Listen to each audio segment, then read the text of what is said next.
오늘 본문에는 사랑하는 아내 사라를 잃고 슬픔에 잠긴 아브라함의 모습이 나오고 있습니다. 아브라함은 아내를 위해서 애도의 시간을 가진 뒤에 사라를 위한 매장지를 구하기 위해 헷족 속을 찾아가죠. 아브라함은 당시에도 큰 부자였지만 그 유목 생활을 했었기 때문에 개인이 소유하고 있는 땅은 없었습니다. 이 아브라함은 가족이 살고 있는 이 기럇 아르바 땅에서 아내의 묘실을 마련하기 위해서 그 땅에 이미 정착해서 살고 있던 가나안의 헷족 속을 찾아갔던 것이죠. 4절에서 아브라함은 그들에게 나는 당신들 중에 나그네요 거류하는 자라고 말하면서 자기에게 죽은 아내를 매장할 소유지를 주어서 장사를 지낼 수 있게 해달라고 요청하고 있습니다. 여기서 우리가 주목해야 할 단어는 바로 소유지라는 단어입니다. 이때 소유권을 뜻하는 히브리어가 아후자트인데 이것은 주로 이스라엘이 가나안을 영구히 소유하게 될 것에 대한 약속의 말씀에 사용되었던 단어입니다. 창세기 17장 8절에도 이 아후자트라는 단어가 나오는데 여호와께서 아브라함에게 이렇게 말씀하시죠. 내가 너와 내 후손에게 내가 거류하는 이 땅 곧 가나안 온 땅을 주어 영원한 기업이 되게 하고 나는 그들의 하나님이 되리라. 여기서 이 영원한 기업에 아후자트가 쓰여 있습니다. 또 창세기 48장 4절에 보면 야곱이 에브라임과 므낫세를 축복하는 장면에서 다음과 같이 여호와께서 주신 언약을 회상합니다. 내게 이르시되 내가 너로 생육하고 번성하게 하여 내게서 많은 백성이 나게 하시고 내가 이 땅을 내 후손에게 주어 영원한 소유가 되게 하리라 하셨느니라. 이렇게 말하고 있죠. 여기서 영원한 기업 대신 영원한 소유라는 말이 쓰였지만 모두 아후자트라는 단어를 사용하고 있는 것입니다. 기업, 소유, 소유권 이런 뜻을 가지고 있는 것이죠. 주로 하나님께서 가나안 땅을 이스라엘 백성들에게 주겠다라고 약속하신 그 말씀에 쓰이는 단어입니다. 따라서 아브라함이 본문에서 햇사람들에게 단순히 사라의 매장지가 아니라 소유지라는 말을 사용해서 소유지를 요구하고 있다는 사실이 매우 의미심장하다고 할 수 있습니다. 아브라함은 분명 자신과 후손들에게 가나안 땅을 영원한 소유로 주시겠다라고 하신 여호와의 언약을 염두에 두고 이런 요청을 하고 있는 것이죠. 영원한 기업, 영원한 소유를 염두에 두고 그 요청을 하고 있는 것입니다. 이 아브라함의 요청에 대한 햇사람들의 반응을 보면 매우 긍정적으로 느껴집니다. 아브라함이 자신을 나그네요 거류하는 자라고 말한 것에 대해서 이 햇사람들은 6절에서 당신은 우리 가운데 있는 하나님이 세우신 지도자다. 당신은 나그네가 아니라 우리의 지도자다라고 말하면서 아브라함을 아주 높여주고 있는 것이죠. 그리고 우리 묘실 중에 좋은 것을 택하여 거기에서 장사를 지내시라라고 말을 해주고 있습니다. 여기서 햇사람들은 아주 교묘하게 아브라함의 요청을 뒤틀고 있습니다. 여러분들은 눈치를 채셨습니까? 어떤 부분에서 뒤틀리고 있죠? 아브라함은 헷족 속의 땅 중에서 자신의 소유지를 달라 요청을 했지만 이들은 자기들의 묘실 중에 좋은 것을 택하여 거기서 장사를 지내라고 말하고 있죠. 겉으로는 매우 정중한 것 같지만 사실은 아브라함에게 땅 주는 것을 꺼려하는 듯한 모습을 보이고 있는 것입니다. 이에 아브라함은 일어나서 헷족 속을 향해 몸을 굽히고 다시 한번 자신이 소유할 땅을 요청합니다. 이번에는 자신이 사려고 하는 땅을 구체적으로 말하고 있죠. 8절과 9절에 보시면 그 땅이 바로 수알의 아들 에브론의 반머리에 있는 막벨라굴이다라고 말하고 있습니다. 아브라함은 이 땅을 위해 충분한 값을 쳐주겠다라고 제안을 합니다. 아까도 말씀드렸듯이 아브라함은 부자였습니다. 그래서 땅을 살 수 있는 충분한 돈을 가지고 있었죠. 그래서 일종의 이 부동산 거래가 이루어지고 있는 것입니다. 땅을 좋은 값을 쳐줄 테니 그 땅을 나에게 팔라고 얘기를 하는 것이죠. 이에 그 땅의 주인인 에브론이 헷족 속 사람들 중에 앉아 있다가 나와서 아브라함에게 다른 제안을 하고 있습니다. 11절에 보시면 자신이 동족이 보는 앞에서 막벨라굴만 아니라 그 밭까지 당신에게 드리겠다라고 말하죠. 이 말은 매우 호의적으로 들리지만 분명히 또 애매한 지점이 있습니다. 왜일까요? 그 땅이 얼마인지를 말해주지 않는 것입니다. 그 땅을 거저 주겠다는 것인지 아니면 돈을 받고 팔겠다는 것인지 확실치가 않은 것이죠. 그래서 아브라함은 다시 한번 해족소를 향해 몸을 굽히고, 우리가 읽진 않았지만 12절 13절을 보시면 그들이 모두 들을 수 있게 큰 소리로 에브론에게 이렇게 말합니다. 자기가 그의 밭값까지 쳐주겠다라고 하는 것이죠. 아마도 에브론은 막벨라굴만 파는 것보다 막벨라굴이 속한 자기의 밭 전체를 파는 것이 이득이겠다라고 여겼던 것 같습니다. 사실 아브라함에게는 사라를 매장할 매장지, 그 장소만 필요했기 때문에 굳이 에브론의 밭 전체를 살 필요는 없었겠죠. 아까도 말씀드렸듯이 아브라함은 유목 생활을 하고 있었기 때문에 가축들을 기르는 사람이었기 때문에 밭이 필요 없는 사람입니다. 그러나 아브라함은 흔쾌히 자기가 이 밭 전체를 사겠다라고 말합니다.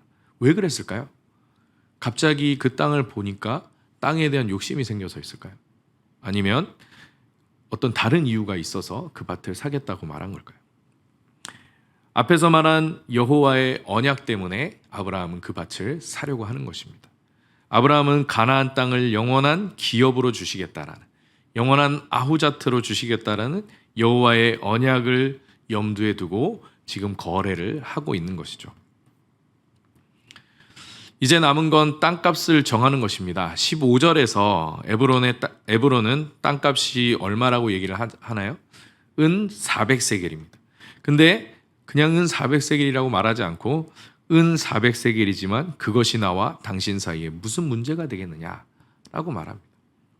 이 말도 참 애매하죠. 그냥 400세겔 주고 사가라 이렇게 말하면 될 텐데, 땅값은 400세겔이지만 그것이 당신과 나 사이에 무슨 문제가 되겠느냐, 이렇게 말하고 있는 것입니다. 400세겔을 달라는 걸까요? 아니면 그냥 무료로 가져가라고 하는 걸까요? 애매한 말이죠. 만일 아브라함이 무료로 땅을 가져가게 된다면 그것은 일종의 임대가 되는 겁니다. 당시에 땅을 무상으로 임대할 경우에 임차인은 임대인에게 어떤 모종의 의무를 지게 됩니다. 예를 들어 그 땅에서 나는 소산을 상당 부분 임대인에게 갖다 바쳐야 되는 것이죠. 그리고 임대인이 언제든지 그 땅을 달라고 하면은 다시 돌려줘야 하는 그러한 관계가 맺어지는 것입니다. 그래서 보통 임대인들은 땅값을 아주 높게 부르거나 그 값으로 사갈 것이 아니면 땅을 무상으로 임대해줘서 그 땅의 소산을 취하려고 했던 것이죠. 아주 대단한 장사꾼들이라고 생각이 드는 것 같습니다. 해쪽 속은. 그래서 이 아브라함은 어떻게 해서든 값을 주고 에브론의 땅을 사서 자기의 소유지로 삼고자 했을 것입니다. 하나님의 언약 때문이기도 하고 실질적인 문제가 걸려 있었던 것이죠. 16절에서 아브라함은 군말 없이 에브론에게 400세겔을 지불하고 에브론의 밭을 삽니다. 이로써 막벨라굴뿐만 아니라 에브론의 밭과 거기 속해 있는 모든 것이 다 아브라함의 소유로 확정되었다라고 나옵니다. 거기 16절에 보시면 에브론에게 400세겔을 달아서 주었더니 17절에 마므레 앞 막벨라에 있는 에브론의 밭 곧 그 밭과 거기 속한 굴과 그 밭과 그 주위에 둘린 모든 나무가 아브라함의 소유로 확정되었다라고 18절까지 기록을 하고 있습니다. 근데 여기가 18절에서 아브라함의 소유로, 아브라함의 아후자트로 확정되었다라고 할 뿐만 아니라 20절에도 이와 같이 그 밭과 거기에 속한 굴이 해족속으로부터 아브라함이 매장할 소유가 되었다라고 거듭 강조하고 있습니다. 아브라함의 소유가 되었다. 아브라함의 아후자트가 되었다. 아브라함의 기업이 되었다라고 거듭 강조하고 있는 것이죠. 이렇게 창세기 저자는 여호와께서 아브라함에게 주신 언약을 성취한 사건이 바로 이 막벨라굴 사건이라는 것을 우리에게 보여주고 있는 것입니다. 물론 가나안 온 땅을 영원한 기업으로 주시겠다라고 한 하나님의 그 언약에 비추어 본다면 아브라함이 400세겔을 주고 에브론에게서 산 그 땅은 아주 작은 부분에 불과합니다. 게다가 여호와께서 그 땅을 아브라함에게 주실 거라면 굳이 왜 400세겔이라는 돈까지 지불하면서 갖게 하셨는가? 하나님께서 마음만 먹으시면 얼마든지 무상으로 아브라함에게 주실 수 있는데 왜 이런 값을 지불하게 하시는가? 하나님 이런 식으로 언약을 이루시는가라는 의아한 생각이 들 수도 있습니다. 하지만 이 사실은 하나님께서 우리를 향한 약속을 이뤄가시는 방식에 대해서 우리에게 잘 보여줍니다. 창세기 21장에 가면 아브라함이 100세가 되어서 아들 이삭을 낳는 장면이 나옵니다. 창세기 12장에 여호와께서 아브라함을 통해 큰 민족을 이루실 거라고 약속하신 것에 비하면 100세가 되어서 겨우 아들 하나를 얻은 일은 아주 작은 일로 느껴질 수가 있습니다. 하나님께서 어느 세월에 큰 민족을 이루실 것인가? 이런 생각이 들 수 있는 것이죠. 심지어 그 다음 장에서는 어떤 일이 벌어집니까? 여호와께서 하나밖에 없는 아들 이삭을 번제물로 바치라는 명령까지 하십니다. 우리의 상식으로는 아브라함이 젊었을 때부터서 열심히 많은 자녀를 낳아도 큰 민족을 이루기에는 벅찬 일일 텐데 하나님은 그런 방식으로 약속을 이루지 않으셨다라는 것입니다. 이처럼 아브라함은 하나님의 약속을 위하여 대단한 업적을 세운 것이 없었습니다. 그가 많은 자녀를 낳았던 것도 아니며 전쟁을 벌여서 많은 땅을 정복한 사람도 아니었던 것이죠. 그는 그저 100세의 아들 이삭을 낳았을 뿐이고 사라가 죽은 뒤에 400세겔을 주고 막벨라 굴을 소유지로 샀을 뿐입니다. 하지만 히브리서 11장 8절에서 10절에 가면 아브라함에 대하여 이렇게 평가하고 있습니다. 믿음으로 아브라함은 부르심을 받았을 때에 순종하여 장래의 유업으로 받을 땅에 나아갈새 갈 바를 알지 못하고 나아갔으며 믿음으로 그가 이방의 땅에 있는 것 같이 약속의 땅에 거류하여 동일한 약속을 유업으로 함께 받은 이삭 및 야곱과 더불어 장막에 거하였으니 이는 그가 하나님이 계획하시고 지으실 터가 있는 성을 바랐음이라. 이렇게 평가하고 있습니다. 아브라함은 대단한 믿음의 업적을 세우진 않았지만 갈 바를 알지 못한 채 하나님의 약속만 의지하여 믿음의 발걸음을 내딛었던 사람이고 많은 재산을 가지고 있음에도 자기가 원하는 땅에서 좋은 집을 짓고 산 것이 아니라 약속의 땅에서 나그네로 살면서 장막을 짓고 살았습니다. 히브리서 기자는 그가 믿음으로 하나님이 지으실 도성을 바라봤기 때문에 이 땅에서의 안락한 삶을 과감히 버렸다라고 말하는 것입니다. 이것이 눈에 보이지 않는 하나님의 나라를 바라며 사는 사람들의 특징이라는 것입니다. 아브라함의 후손인 이삭과 야곱의 삶도 크게 다르지 않았습니다. 여러분, 이삭과 야곱 하면은 어떤 믿음의 업적이 떠오르십니까? 그래도 아브라함은 이삭을 바치라는 명령에 순종이라도 했지만 이삭과 야곱 하면 딱히 떠오를 만한 업적이 없어 보이지 않습니까? 에서가 받을 축복을 가로챈 것, 그런 거 말고는 기억에 나는 게 없죠. 그들도 아브라함처럼 대단한 믿음의 업적을 남긴 것은 없지만 하나님의 약속을 바라보며 믿음으로 행했던 자들입니다. 저는 이러한 삶을 가리켜 신실한 삶이라고 부르고 싶습니다. 신실한 삶. 대단한 믿음의 업적을 남기진 않지만 하나님의 약속을 바라보며 믿음의 발걸음을 옮기는 삶이라고 볼 수 있는 것이죠.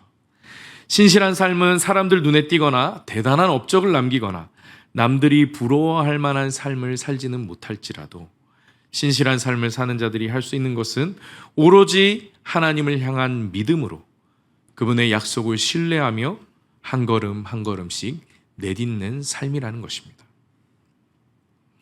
아브라함과 이삭과 야곱에게 가나안은 약속의 땅이면서 동시에 그들의 믿음이 끊임없이 연단받는 땅이었습니다.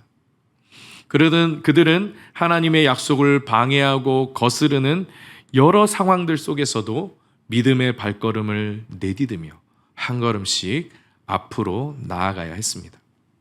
그리고 그 발걸음들이 하나하나 모여서 아브라함과 이삭과 야곱은 믿음의 조상이 되었던 것입니다. 우리 역시 구원의 완성에 대한 하나님의 약속을 붙들고 살아가지만 우리의 신앙 현실이 그 약속과는 너무 동떨어져 보일 때가 있습니다. 여러분들이 일주일 동안 생활하면서 하나님의 구원의 약속에 대해서 생각해 볼 기회가 얼마나 있으십니까? 그 약속의 기회를 생각하기는커녕 하나님과 대화하며 교제하는 시간이 얼마나 있으십니까? 정말 우리의 신앙의 현실은 하나님의 약속과는 너무나 동떨어져 보인다는 것입니다. 우리는 매일 구원과 승리와 영광의 경험보다는 고난과 실패와 연약함을 경험하면서 살아가죠. 그럴수록 우리는 하나님의 약속을 실감하며 살기가 어려워지는 것입니다. 그러나 아브라함이 하나님의 약속을 믿고 막벨라구를 산 이 이야기를 통해서 하나님께서 우리를 통해 약속을 이뤄가는 방식이 무엇인지를 우리가 깨닫게 된다라는 것입니다. 하나님은 우리가 이루는 대단한 업적을 통해서가 아니라 하나님의 약속을 의지하며 한 걸음 한 걸음씩 내딛는 그 믿음의 발걸음들을 통해서 하나님의 약속을 이루어 가시는 것입니다. 아브라함이 은 400세겔을 주고 약속의 땅의 한 부분을 소유하게 된 일, 이삭이 하나님께서 지시하신 그랄 땅에 거주하면서 열심히 우물을 팠던 일, 야곱이 외삼촌 라반의 집에서 20년 넘게 종살이하면서 인내하며 고생했던 일, 하나님은 이처럼 하나님의 약속을 향하여 신실하게 내딛는 믿음의 발걸음을 통해서 약속을 이루어 오셨고 또 이루어 가실 것입니다. 그것이 대단한 업적으로 보일지 아니할지라도, 너무나 그 약속의 작은 부분이라 할지라도 그것을 통해 약속을 이루시는 분은 하나님이시라는 것입니다. 찬송가 545장에는 신실하게 내딛는 믿음의 발걸음들에 대하여 이렇게 고백하고 있습니다. 이 눈에 아무 증거 아니 배어도 믿음만을 가지고서 늘 걸으며, 이 귀에 아무 소리 아니 들려도 하나님의 약속 위에 서리라. 걸어가세 믿음 위에 서서, 나가세 나가세 의심 버리고, 걸어가세 믿음 위에 서서, 눈과 귀에 아무 증거 없어도. 할렐루야. 걸어가세 믿음 위에 서서, 나가세 나가세 의심 버리고. 우리의 고백이 되기를 원합니다. 이 눈에 아무 증거 안 보여도, 이 귀에 아무 소리도 안 들려도, 막막하고 고통스러운 현실이 우리 앞을 가로막는다 하더라도 하나님의 약속을 바라보며 믿음의 발걸음을 끊임없이 내딛는 성도님들이 되시기를 바라겠습니다. 놀라운 깨달음이 없다 해도, 대단한 업적이 아니다 하더라도 오늘 하루 묵상할 때에 내 안에 심겨진 그 말씀 한 절 한 절이, 이 자리에 엎드려서 부르짖는 그 소원 하나하나가, 비록 작고 보잘것 없지만 묵묵히 섬기는 그 손길 하나하나를 통하여서 하나님의 나라를 이루시고 그 구원의 약속을 성취하시는 하나님을 바라보며 오늘도 믿음의 말걸음을 담대히 내디디며 나아가는 우리 성도님들이 되시길 바라겠습니다.